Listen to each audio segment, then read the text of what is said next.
physicists worked, if you look at the way the Industrial Revolution worked, if you look at how medical science worked, if you look at all the devices, all the procedures, the heart transplants, the hip replacements, all these things, they were all done by trial and error. A lot of people died, just like a lot of birds died.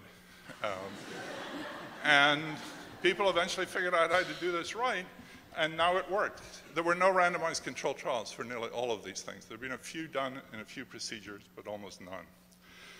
Let me conclude by, well, just two things.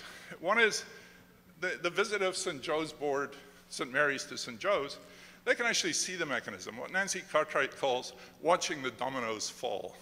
It's like watching the Angry Birds hitting the pigs. You can see how it works. And if they can see that working, then they can often immediately see whether it'll work for them.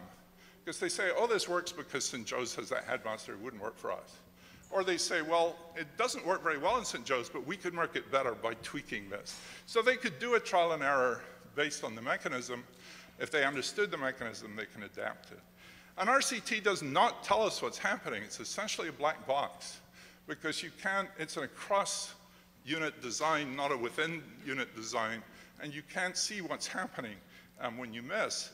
And in fact, Abhijit and Esther know this, and throughout the book, they're very honest, and they describe the results of these RCTs, and there's a lot of presumablys, or they might have thought, or perhaps this happened because, or a story begins to emerge.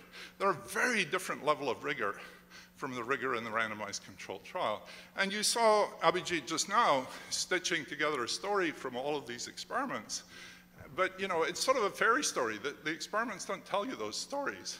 Those you have to make up in advance. You have to fit the experiments, but then of course I'm worried that a lot of the experiments are not real results. So I think you're sort of in a mess, and I think it's really hard.